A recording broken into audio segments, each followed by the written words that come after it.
رسولنا محمد وعلى آله وأصحابه ومن تبعهم بإحسان إلى يوم الدين. أما بعد, para jemaah, bapak-bapak, ibu-ibu, para ikhwan dan akhwat, rahimani wa rahimakumullahu jami'an. Semoga Allah merahmati kita semua. Semoga Allah memberkahi, mengampuni dosa-dosa kita, menerima apapun yang kita lakukan dari amal ibadah.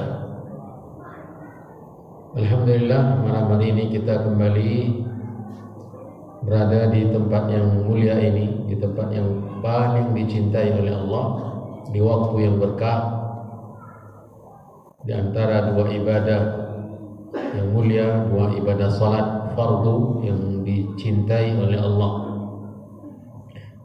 yang disukai oleh Allah, kita mendekatkan diri kita kepadanya. Alhamdulillah, kita berjumpa untuk melanjutkan pelajaran kita membaca kitab Ad-Durusul Muhimmah, pelajaran penting li'ammatil ummah, untuk semua kaum muslimin, siapapun dia, yang sudah yang pemimpinnya atau rakyat biasa, atau yang awamnya atau yang terpelajarnya, yang sudah terlalu lama mengaji atau yang baru mulai mengaji. Kajian-kajian ini penting untuk mereka semua. Pelajaran kita masih pada pelajaran yang kedua, yaitu tentang rukun Islam, mempelajari tentang makna hakikat dari rukun Islam, dan kita akan selesaikan pada perjumpaan malam hari ini dua rukun Islam terakhir, di mana rukun Islam yang keempat dan kelima. Yang keempat adalah puasa, dan yang kelima adalah ibadah haji. Yang keempat adalah puasa, dan yang kelima ibadah haji. Setelahnya nanti kita akan masuk ke pelajaran yang ketiga, yaitu tentang rukun iman. Kata Syekh Abdul Razak dalam syarahnya, ia yang mensyarahkan pelajaran penting ini. Kitab aslinya karangan Syekh Ibnu Baz, Ad-Durusul Muhimmah li'ammatil ummah, karangan Syekh Abdul Aziz bin Abdullah Ibn Baz rahimahullah ta'ala. Sementara syarah yang kita baca adalah syarahnya guru kita Syekh Abdul Razak bin Abdul Muhsin Al-Abbad Al-Badr hafizahullah ta'ala. Kata beliau, war-ruknur rabi'u, rukun Islam yang keempat, as-siyam, yaitu puasa. Ya. Ramadan syahrun mubarakun azim. Maksudnya puasa Ramadan. Puasa yang menjadi rukun Islam adalah puasa bulan Ramadan. Ya. Ramadan adalah bulan yang berkah, bulan yang mulia. Iftaradallahu subhanahu wa ta'ala ala ibadihi siyama.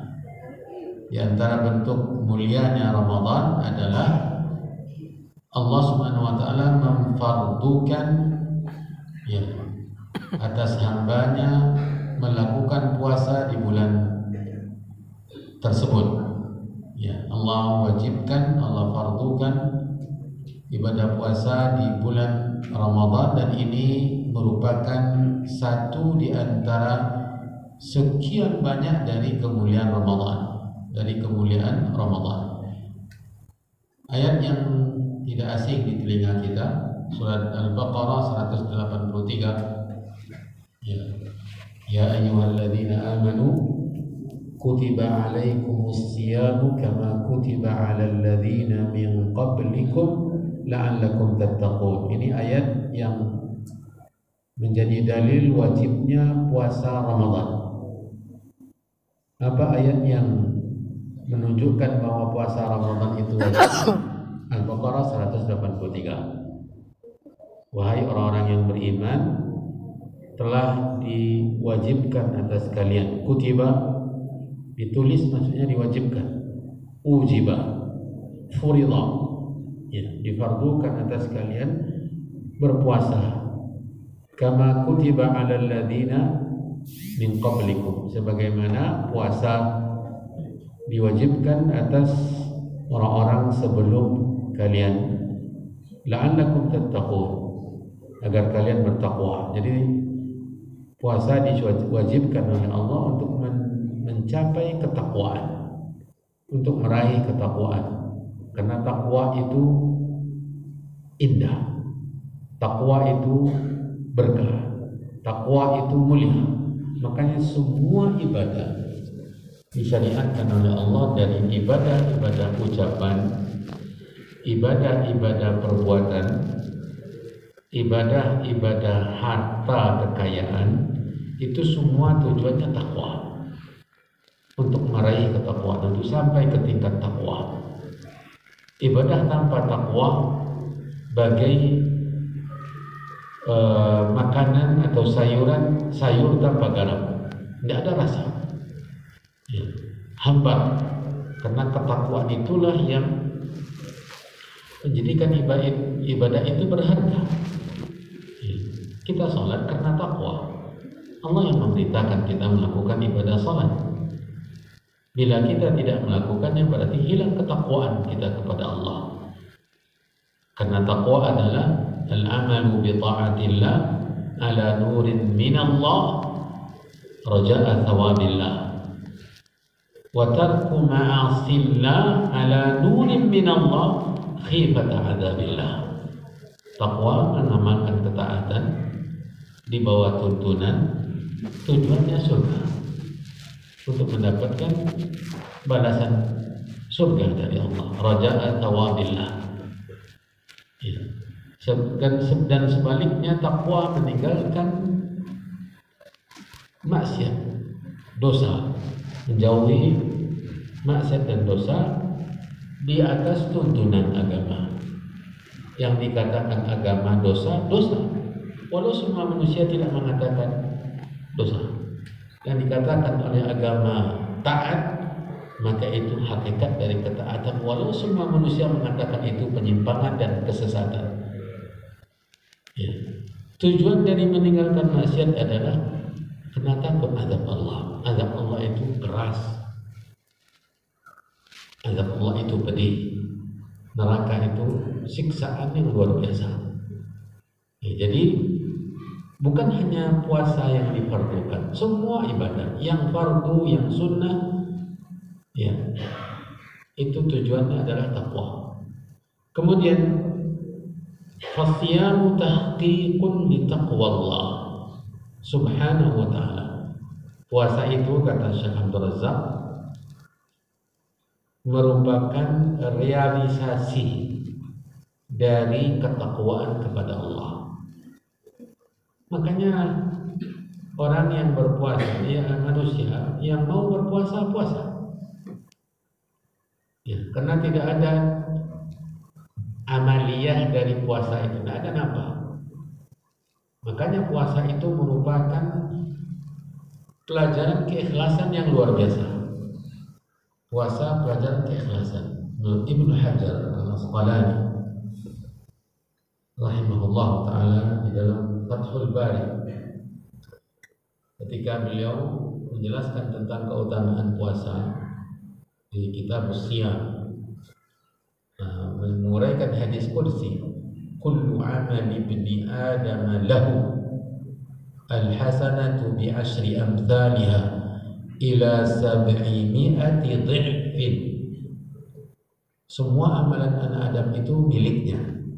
Maksudnya pemilik dari amalan itu hamba itu sendiri. Dan pahalanya setiap kebaikan dilipat gandakan 10 kali. Lalu Allah mengecualikan illas siyam atau illas saum, kecuali puasa. Apa perbedaan puasa dengan ibadah-ibadah yang lain? Kata Allah, fa innahu li. Itu keistimewaan pertama. Puasa itu kata Allah milik saya. Kalau ibadah yang lain milik siapa? Milik hamba, pelaku. Nah, perbedaan kepemilikan ini sudah menunjukkan keistimewaan puasa.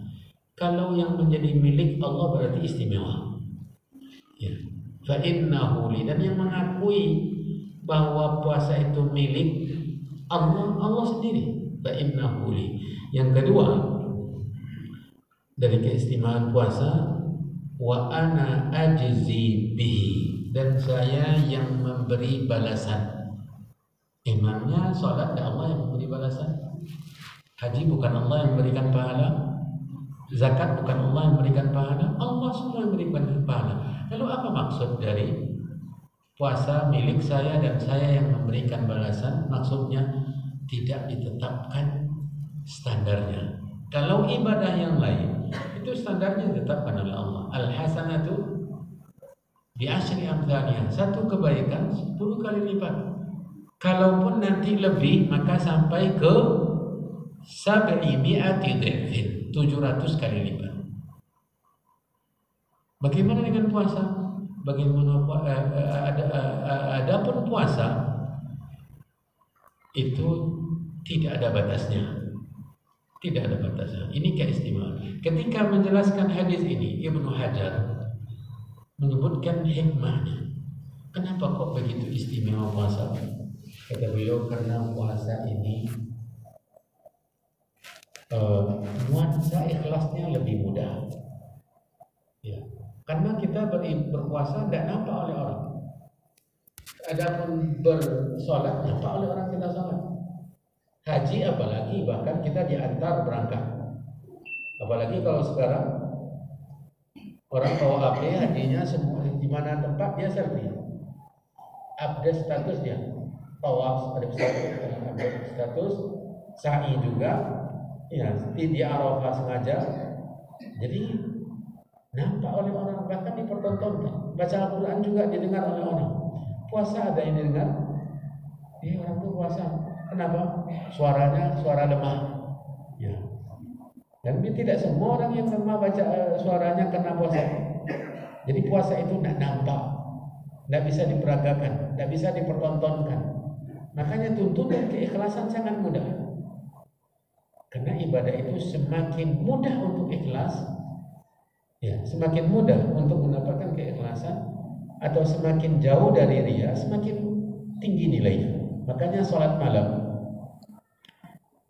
kenapa yang termulia dari ibadah sholat sunat yang lainnya? Karena dia tidak nampak oleh orang. Kita lebih mudah untuk ikhlas. Wasallu bil laili wan nasu niyam, kata Nabi sallallahu alaihi wasallam.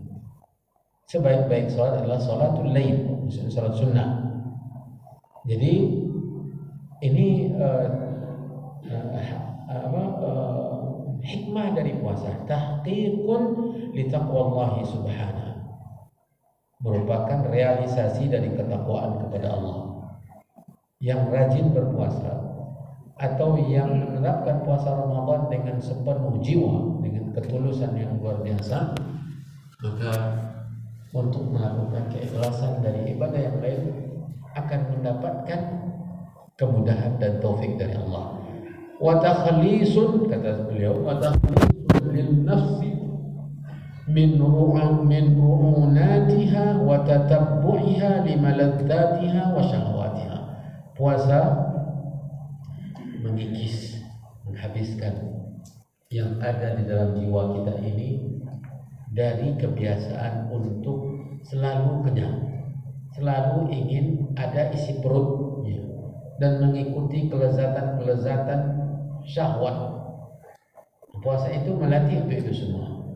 Wa likaunihi yumarrinu nufusa 'ala sabri amma tahwahu mimma yulaimuha wa yuwafiqu tabi'ataha. Karena puasa melatih jiwa untuk bisa sabar terhadap apa yang biasa Ya, yang cocok, yang biasa dia dapatkan, yang disukainya, makan, minum, ya, sesuai dengan tabiatnya. Ini tidak boleh dilakukan. Kalau yang tidak tabiat, yang tidak selalu dimakan, atau yang tidak ada hubungan dengan kebutuhan kita, berpuasa pun tidak bagus. Ya.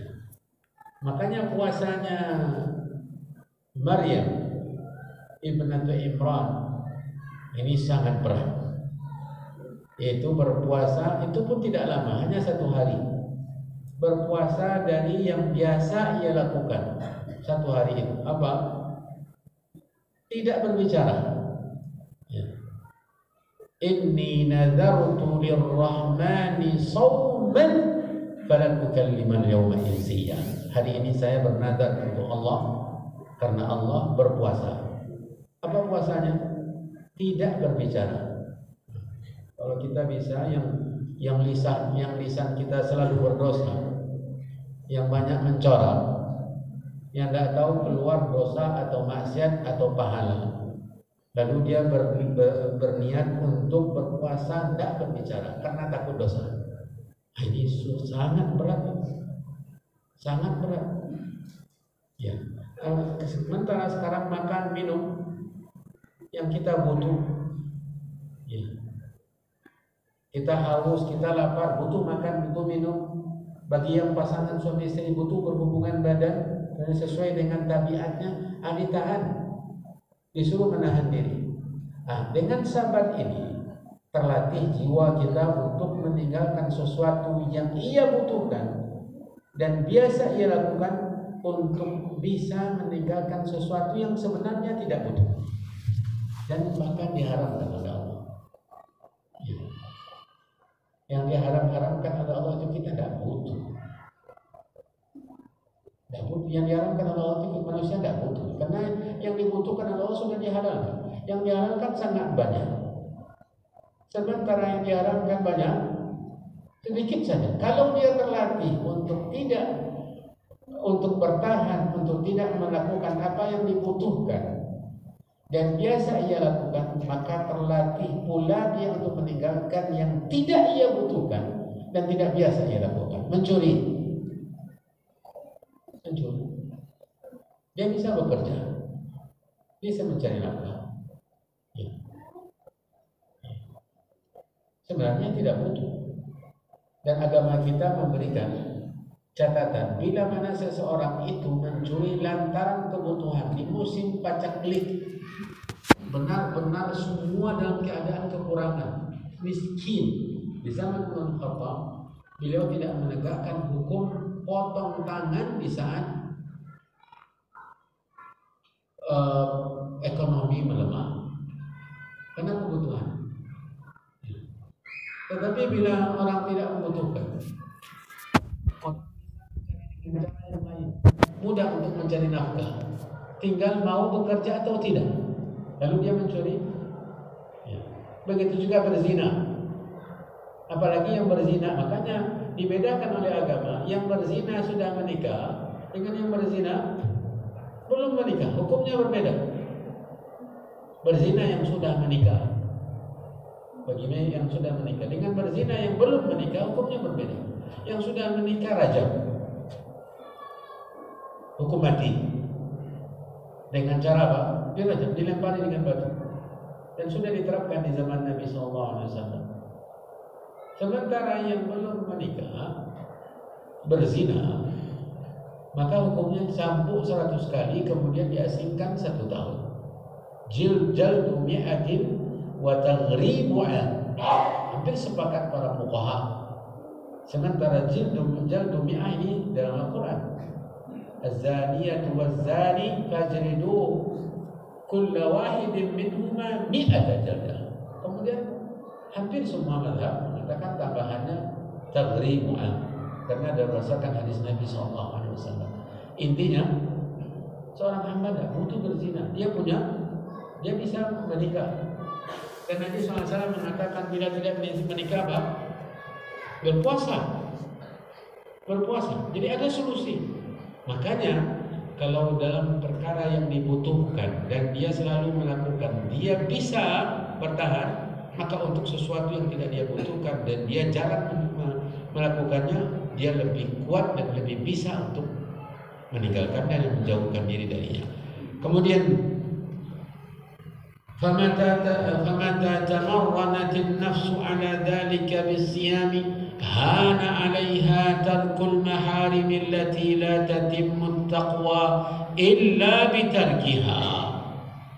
Kalau sudah bisa terlatih meninggalkan sesuatu yang halal, sementara tubuh kita membutuhkan makan minum, maka akan terlatih pula dia untuk meninggalkan, akan mudah baginya untuk meninggalkan yang haram, yang mana takwa tidak akan sempurna kecuali dengan meninggalkan yang haram. Makanya di antara yang haram itu mengurangi ketakwaan sebesar-besarnya. Ada di antara perbuatan haram itu yang sampai-sampai Nabi mengatakan tidak beriman pelakunya. Ini menunjukkan bahwa walaupun sepakat ulama Ahlussunnah tidak kafir pelakunya, tetapi begitu besar pengaruhnya kepada pengurangan iman, penghilangan ketakwaan, Nabi mengatakan tidak beriman. Kata Nabi SAW, la yazni zani hina yazni wa huwa mu'min. Tidaklah seorang pelaku zina ketika berzina dia beriman. Dinafikan oleh Allah, oleh Nabi keimanan, menunjukkan bahwa zina itu dampak buruknya kepada keimanan sangat luar biasa. Wala yasriqu sariqu hina yasriqu wa huwa mu'min. Dan seorang pencuri ketika mencuri tidaklah dia beriman. Sampai sebegitu Nabi memberikan ancaman. Wala yasrabul khamra hina yashrabuha wa huwa mu'min. Dan tidaklah seorang peminum khamar saat dia meminumnya dia dalam keadaan beriman. Ini menunjukkan dampaknya mengurangi ketakwaan. Nah, ketika itu semua mudah dilakukan lantaran yang halal bisa ditinggalkan. Sebenarnya untuk minum dia bisa, tidak nampak oleh orang, dia tetap nampaknya berpuasa. Masuk ke kamar bersembunyi minum, atau dalam air, atau mandi pakai gayung, siram kepala, bibirnya terbuka, disambut dengan mulut minum. Mana ada orang tahu, orang kan tahunya mandi. Tetapi tidak dilakukan, kenapa? Terlatih untuk menjaga puasa yang dia tahu bahwa tidak boleh minum, tidak boleh makan. Kalau sudah terlatih setiap 1 bulan dalam setahun, maka dia akan mudah untuk meninggalkan dosa. Kata penulis,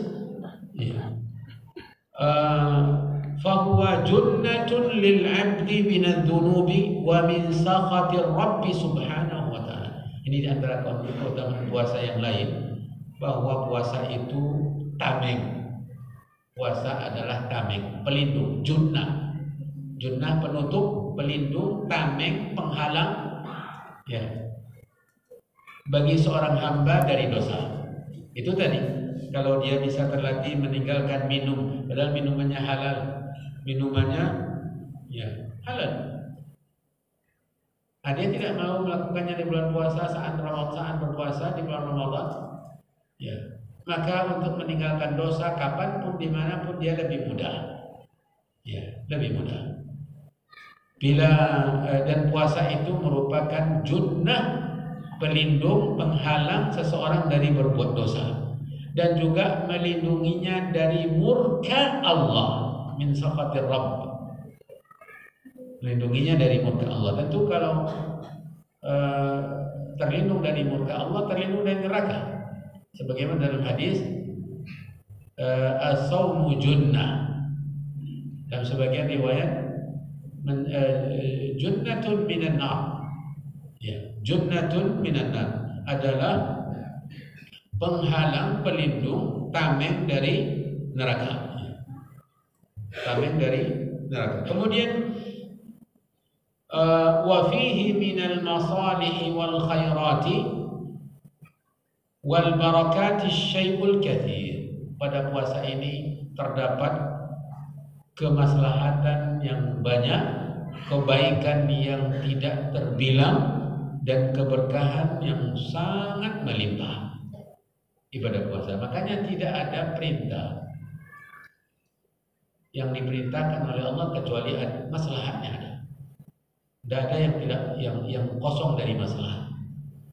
Dan meninggalkan perintah justru mendatangkan mafsadat, mendatangkan kerusakan, bencana.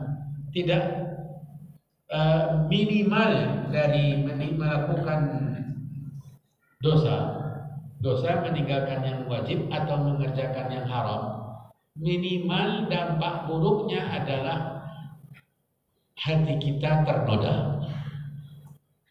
Minimal ya, dampak buruk dari dosa, baik dengan meninggalkan yang diwajibkan, yang diperintah, atau mengerjakan yang dilarang, minimal pengaruh dan dampak buruknya apa?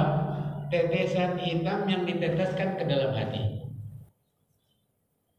Kita memang bagi orang yang tidak merasakan, yang kepekaannya terhadap dosa itu lemah, dan bahkan sudah sekian lama dia berdosa, dia tidak merasa. Contoh orang yang transaksi riba, sekian banyak yang melakukan riba, dia tidak merasa bahwa dia berdosa besar. Tetesan hitam itu sudah meliputi kalbunya, apalagi tambah dengan dosa-dosa yang lainnya. Ya, idza aznaba al-'abdu dzamban nukitat fi qalbihi nuktatun sauda. Bila seorang hamba melakukan sebuah dosa, diteteskan ke dalam kalbunya satu tetesan hitam. Ini dampak yang minimal dari dosa. Dari dosa. Itu kebalikannya. Melakukan perintah, meninggalkan larangan, banyak sekali keberkahannya. Yang diantara keberkahannya adalah Allah mencintai kita, meridai kita, melindungi kita. Ya. Wa huwa syahrun fis sanati. Kemudian di antara istimewanya Ramadan, dia hanya satu kali dalam satu tahun, satu bulan dalam satu tahun. Bukan setengah tahun kita dipardukan puasa, hanya satu bulan antara 29 atau 30 hari, tidak ada lebih dan tidak kurang. Dalam 360 hari dalam hitungan bulan Qamariyah, 360 hari hanya 29 atau 30 hari. Sisanya silakan Anda tidak berpuasa. Ya, silakan tidak berpuasa. Bayangkan bagaimana indahnya syariat agama kita.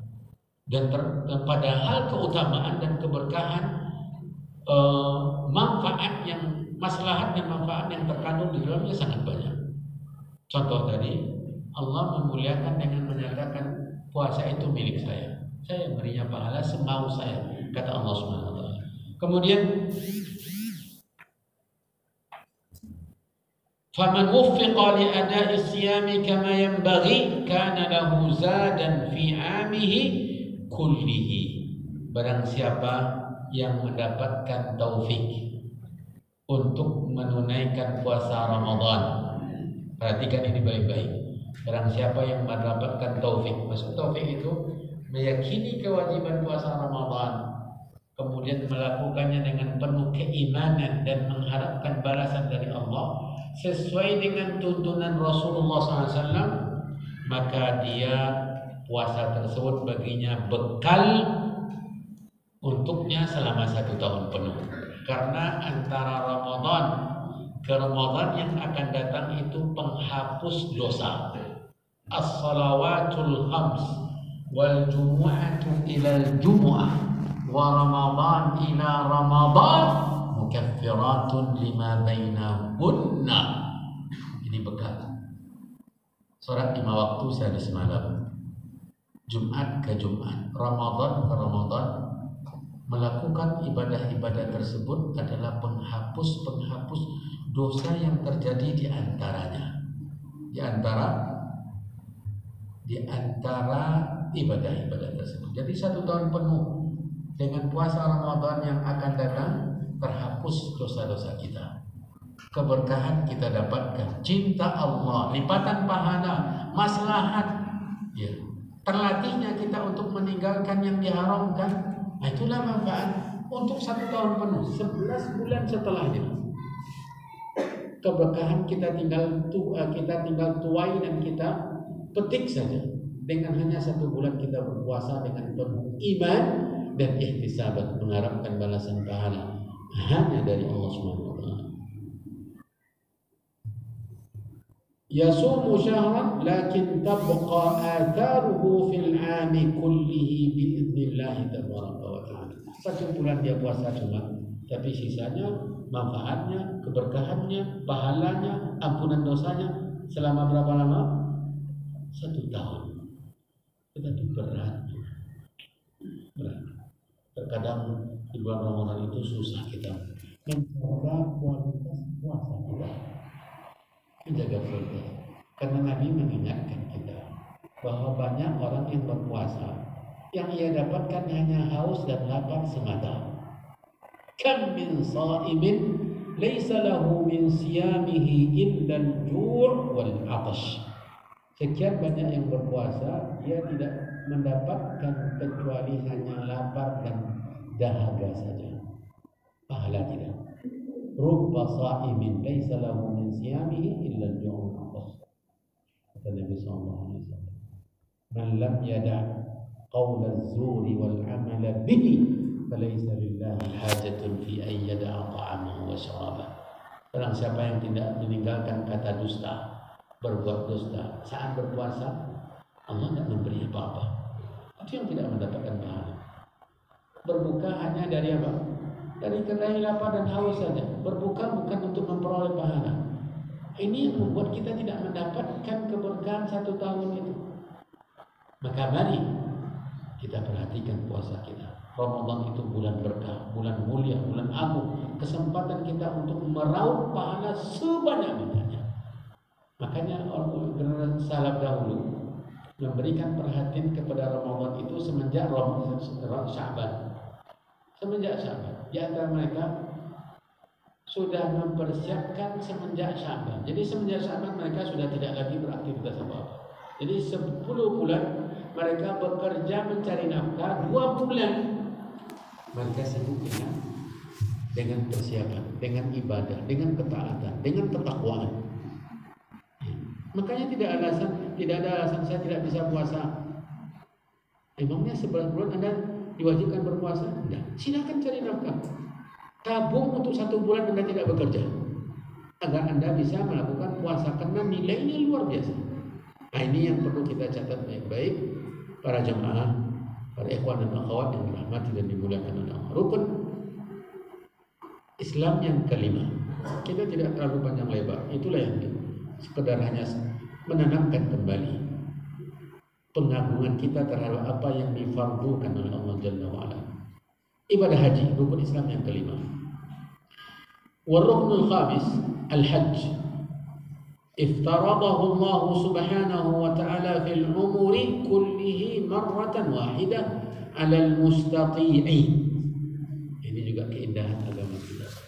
Ibadah haji itu difardukan oleh Allah seumur, dari awal sampai mati, dari mulai umur taklif sampai meninggal dunia, itu hanya 1 kali saja.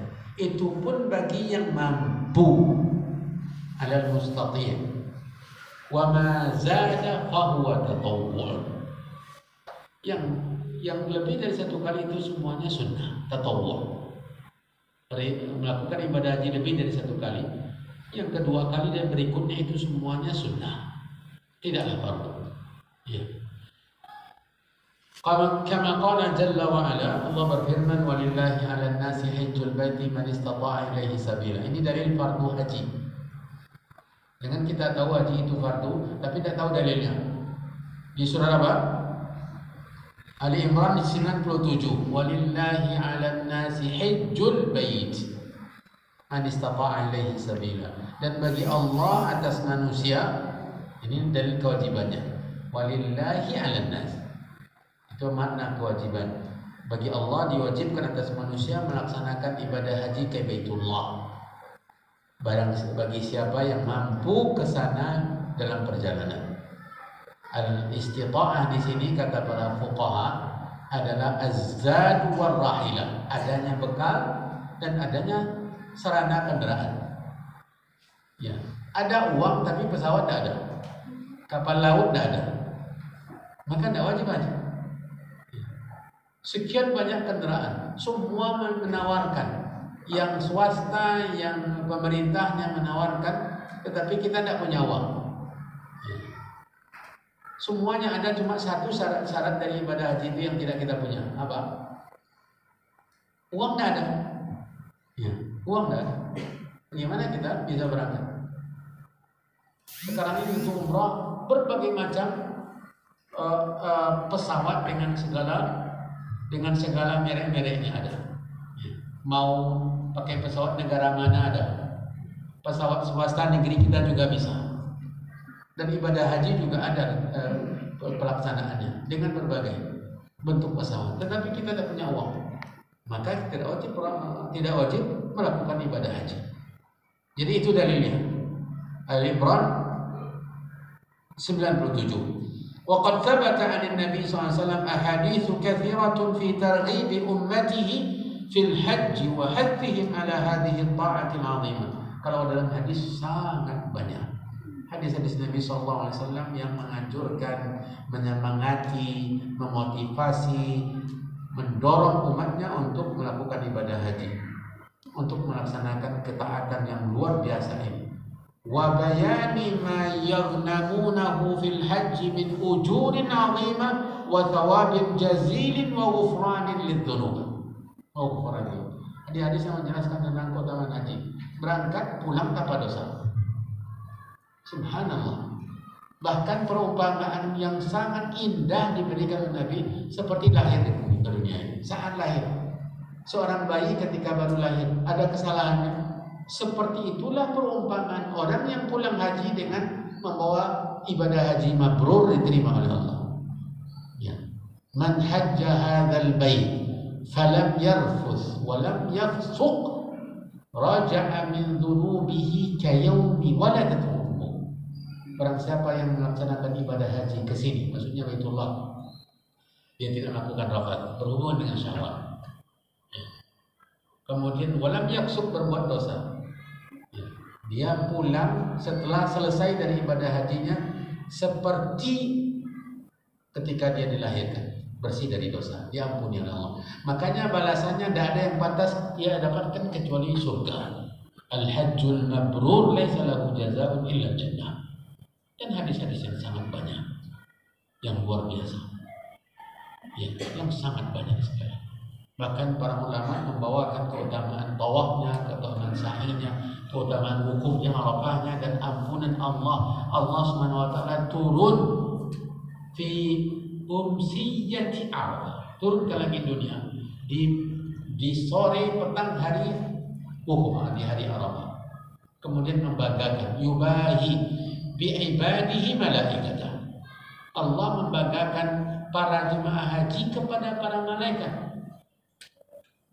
Kalau membanggakan kepada sama manusia tidak ada artinya, manusia sama-sama. Tapi Allah membanggakannya kepada penghuni langit, para malaikat yang tidak pernah berbuat dosa. La ya'sunallaha ma amarahum wa yaf'aluna ma yu'marun kiraman katibin. Ya.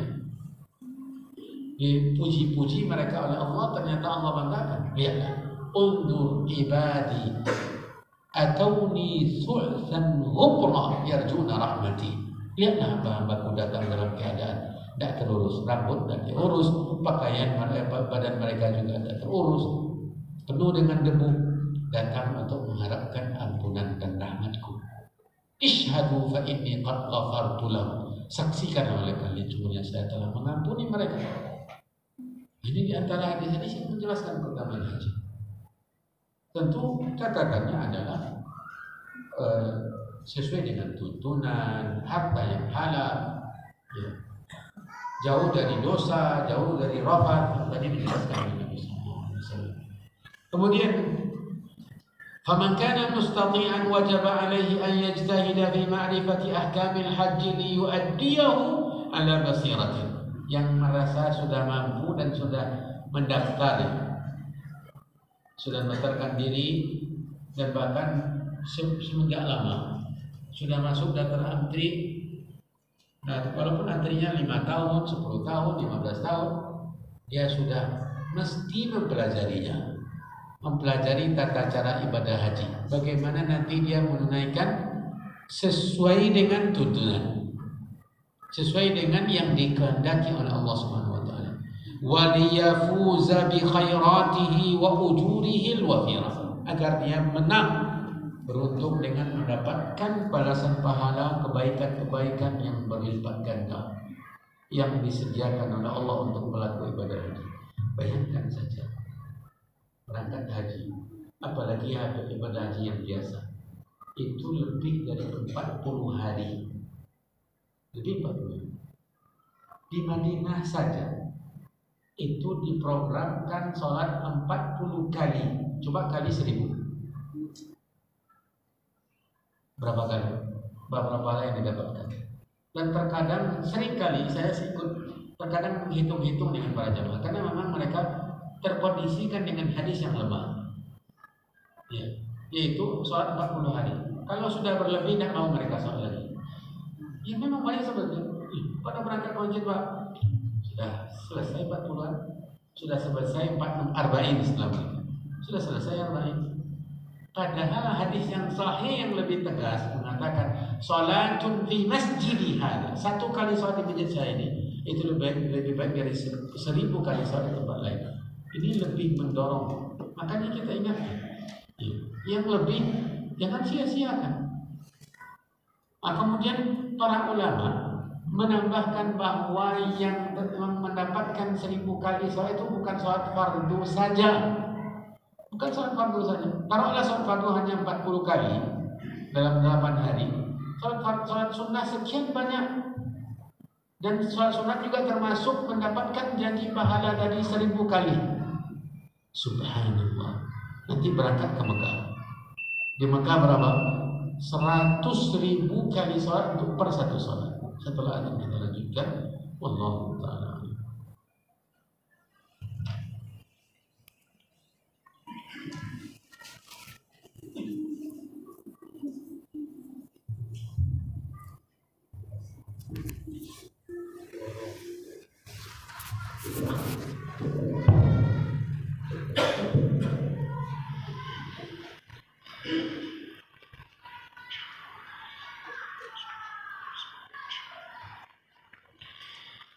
Allahu Akbar,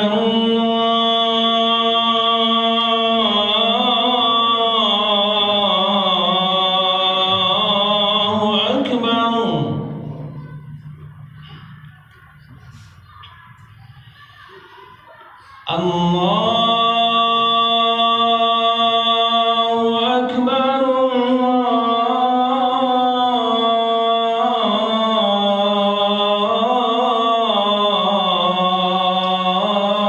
Akbar.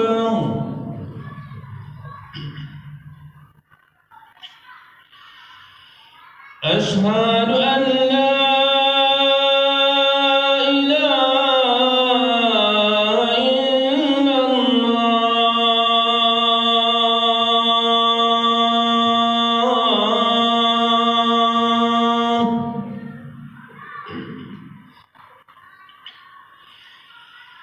Ashhadu an la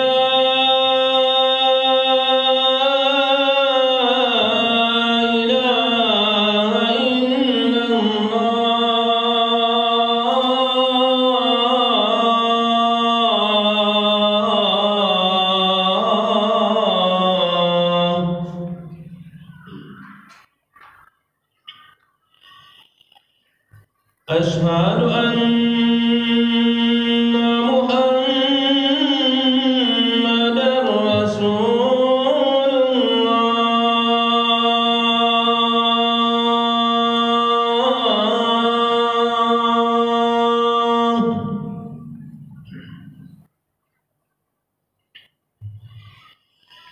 Ashhadu anna Muhammadar Rasulullah.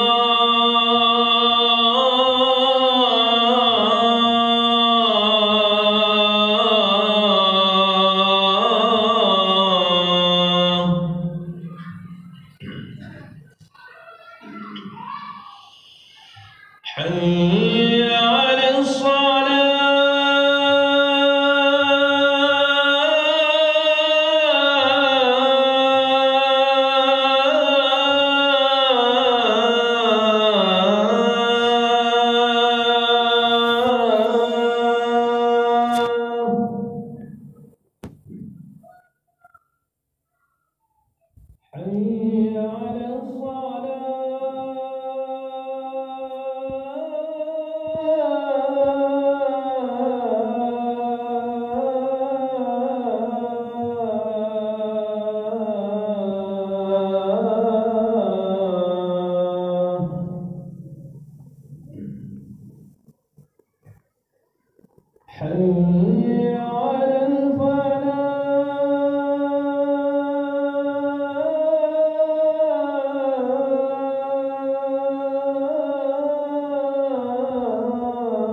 Intinya bahwa ibadah haji sangat banyak manfaat, ganjaran pahala, keberkahan, kemuliaan, dan maslahat-maslahat faedah yang diberikan oleh Allah kepada pelakunya dalam perjalanannya, baik untuk keluarga yang ditinggalkannya.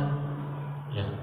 Kemudian setelah selesai menguraikan secara ringkas tentang rukun Islam yang kelima, Syekh Abdul Razak mengatakan wa ta'ammal ra'akallah hadhihi al-mabani al-khamsata allati yaqumu 'alayha dinullah tabaraka wa ta'ala.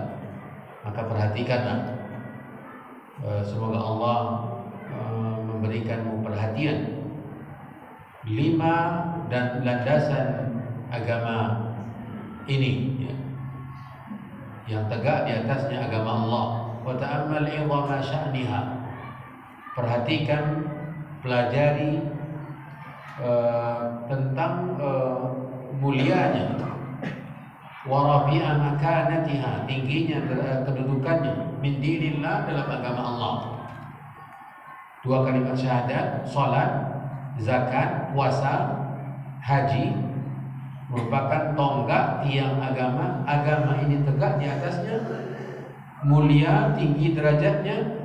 Wa anna man waffaqahu Allah subhanahu wa ta'ala wa akramahu bi tahqiqiha wal qiyam biha kama yanbaghi dakhala yaumal qiyamatil jannah.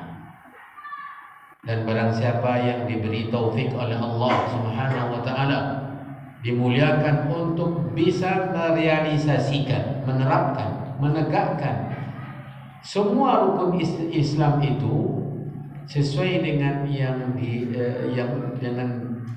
yang pantas, sesuai dengan yang dikehendaki oleh Allah, maka dia pada hari kiamat masuk surga. Kama fi hadits Mu'adz radhiyallahu anhu qala, berdasarkan hadis Mu'adz bin Jabal radhiyallahu anhu, ia berkata, qultu ya Rasulullah. Mu'adz bin Jabal, ya, ia berkata, ya Rasulullah, akhbirni bi'amalin yudkhilunil jannah, beritahu saya amalan yang memasukkan memasukkan saya ke surga. Catat baik-baik bahwa para sahabat itu manusia yang paling merindukan surga dan paling berusaha mengetahui cara-cara, sarana-sarana, jalan-jalan yang memasukkannya ke surga. Sering bertanya, ya Rasulullah, apa amalannya? Kalau saya lakukan, saya masuk surga. Bukan hanya sekadar mengatakan saya mau masuk surga, tetapi tidak mau mengetahui apa yang memasukkan ke surga. Makanya Mu'adz bin Jabal menanyakan, akhbirni bi amalin yudkhiluni al-jannah wa yubaiduni 'anil nar, dan menjauhkan saya dari neraka. Ini cita-cita seorang muslim, seorang mukmin, masuk surga, selamat dari neraka, dan itu kemenangan yang hakiki. Faman zuhziha 'anil nari wa udkhilal jannata faqad faz. Barang siapa yang dijauhkan dari neraka, masukkan ke surga, ia sungguh telah menang. Bukan kemenangan yang semu di dunia ini. Semua kemenangan di dunia ini semu. Sementara hari ini dia menang, besok dia akan berlomba lagi dan dia ternyata pertama kali kalah. Itulah ke dunia yang fana. Sementara menang akhirat, tidak akan ada lagi kekalahan setelahnya. Kalau sudah masuk surga, tidak akan mungkin keluar. Kemudian fa'adda lahu sallallahu alaihi wasallam hadhihi al-mabadi' khamsah. Nabi memberikan jawaban dengan 5 dasar rukun Islam ini. Apa yang amalan yang masukkan ke surga dan menjauhkan neraka? Rukun Islam. Itu jawaban Nabi. Makanya kita harus menjaga. Buktikan bahwa kita muslim dengan rukun Islam ini. Islam ada tapi rumah ada tetapi tiangnya tidak ada. Bisa dibangun rumah tanpa tiang? Tidak mungkin. Nah, seperti itu pula lah agama Islam. Bangunan agama Islam akan kokoh, akan berdiri dengan 5 tiang. Kalau tidak ada sama sekali. Kalau haji mungkin alasan tidak mampu. Puasa apa alasannya? Salat 5 waktu apa alasannya? Kemudian mengenali syahadat dan menerapkan hakikat dan tuntutan konsekuensinya juga tidak dijadikan alasan untuk karena tidak mengetahui. Bagaimana akan tegak bangunan Islam? Itu hadis yang pertama. Maka kita harus pelajari 5 rukun Islam ini. Kita terapkan dalam kehidupan, terutama rukun yang pertama, kemudian rukun yang kedua, kemudian rukun yang ketiga. Rukun pertama, kedua, kemudian yang keempat. Yang keempat apa? Puasa. Ya. Sementara zakat dengan haji ini itu yang mampu. Ya, yang mampu. Tapi bila kita punya kemampuan untuk semuanya, maka kita mesti mempelajari dan menerapkan dalam kehidupan kita. Kemudian hadis kedua. Wa fi hadits Jabir fi sahih Muslim. Hadis Jabir bin Abdullah Al-Ansari dalam Sahih Muslim. Anna rajulan qala lin Nabi sallallahu alaihi salatu wassalam, ara'aita in idza sallaitu as-salawatil maktubat wa sumtu Ramadan wa ahlaltu al-halala wa harramtu al-harama wa lam azid ala dhalika shay'an a'adkhulul jannah? Qala na'am. Hadis sahih riwayat Muslim. Ada seseorang bertanya kepada Rasulullah, ya Rasulullah, menurut kamu apabila saya salat 5 waktu, kemudian saya puasa Ramadan, kemudian saya menghalalkan yang dihalalkan oleh Allah, maksudnya mengerjakan yang halal, wa haramtul harama, dan saya jauhi yang haram, dan saya tidak menambahkannya dengan yang lain-lainnya, apakah dengan itu cukup bagi saya untuk masuk surga? Apa jawaban Nabi? Nah, iya. Ini juga memberikan perhatian kepada rukun Islam ini harus besar. Jangan hanya sekedar mengaku Muslim, KTP-nya Muslim, sholat. Kemudian yang ketiga, ini hadis yang pertama hadis Mu'adz tadi, hadis yang kedua hadis Jabir bin Abdullah tentang menjaga, memelihara, memperhatikan dengan perhatian yang besar rukun Islam yang 5, karena dia penyebab masuk surga. Wa fi khabari rajulil a'rabi alladhi ajjada sallallahu alaihi wasallam alaihi hadhihi al-arkan. juga hadis seorang laki-laki Badui yang Nabi SAW menerangkan kepadanya 5 rukun Islam. Dia datang, kemudian dia bertanya kepada Nabi, "Ya Rasulullah, saya bersumpah." Subhanallah, inilah orang Badui yang memang dia tidak mengenali etika. Bertanya pun memaksa. "Saya bersumpah demi zat yang mengutusmu membawa agama yang benar, apa saja salat yang difardukan oleh Allah kepada saya?" Dijelaskan oleh Nabi. "Apa saja puasa yang diwajibkan oleh Allah kepada saya?" Ditanya yang lain-lainnya, kemudian dijelaskan oleh Nabi rukun Islam yang 5. Kemudian selesai jawabannya, selesai pertanyaan dan mendapatkan jawaban dari Nabi, dia pergi. Apa katanya ketika dia pergi? "Wallahi la azidu ala hadha wa la anqus." Demi Allah, dia pergi tanpa ada terima kasih, apa pergi dia. "Demi Allah, saya tidak akan tambahkan apa yang engkau ajarkan tadi dan saya tidak akan kurangi." Tidak tambahkan tadi, tidak ada soal sunatnya. Puasanya tidak ada puasa sunatnya dan yang lain-lainnya. Pokoknya yang saya dapatkan dari itu sekarang ini itu yang saya amalkan dalam hidup saya dan saya tidak akan tambahkan juga tidak menguranginya. Jadi soal waktu itu terjaga terus. Ini orang pedalaman, orang kampung, orang Badui. Kemudian perhatikan apa pernyataan Nabi kepada para sahabat yang berada di sekitarnya. Orang itu saya pergi jauh. Apa kata Nabi? "Aflaha in sadaq." Dia akan beruntung jika pernyataannya tadi benar, bahwa dia tidak akan meninggalkan apa yang tadi ia dapatkan. Dalam riwayat lain, "Dakhalal jannata in sadaq." Dia pasti masuk surga jika benar-benar jujur dia dengan pernyataannya menjaga rukun Islam yang telah dia tanyakan tadi. Ya, yang mampu ia lakukan. Setelah selesai dari 3 hadis tadi, Syekh Razak mengatakan, "Fahadhil arkanul khamsatu hiyal mabani allati yaqumu 'alaiha al-Islam." Tiang yang 5 ini di atasnya tegak bangunan Islam. Wa yajibu 'alal muslimi an yuhafidha 'alaiha muhafadhatan daqiqah. Wajib atas setiap muslim untuk menjaganya dengan penjagaan yang ketat, bukan setengah-setengah. Wa yu'na biha inayatan fa'iqah, dan memberikan perhatian dengan perhatian yang besar. Wa hiya a'zamu ma yutaqarrabu bihi ila Allah azza wa jalla. Itu adalah ketaatan yang paling mulia untuk dilakukan oleh seorang hamba dalam mendekatkan diri kepada Allah, yang fardu-fardu tadi. Kama fil hadisil qudsi, sebagaimana ditegaskan dalam hadis qudsi, hadis sahih, "Wa ma taqarraba ilayya 'abdi bi syai'in ahabba ilayya mimma aftaradtuhu 'alaihi." Tidaklah seorang hamba mendekatkan dirinya kepadaku lebih aku cintai dari apa yang telah aku wajibkan atasnya. Rukun Islam kan fardu. Salat 5 waktu fardu, puasa Ramadan fardu. Yang memiliki harta lebih dari nisab fardu untuk menunaikan wajib zakatnya. Yang mampu haji fardu. Apalagi rukun Islam yang pertama, semua melakukannya fardu ain. Itu yang paling dicintai oleh Allah. فَإِذَا وُفِّقَ الْعَبْدُ لِلْمُحَافَظَةِ عَلَيْهَا فِي حَيَاتِهِ كَانَ يَوْمَ الْقِيَامَةِ مِنْ أَهْلِ الْجَنَّةِ. Bila seorang mendapatkan taufik untuk menjaganya, memeliharanya, maka di akhir kiamat pasti masuk surga. Walihada yang bagi ala ahli ilmi wa tullabil ilmi ay yu'nau bihadhi al-awami wa umumin nasi ala al-muhafazati ala hadhihi al-arkani wal inayati biha.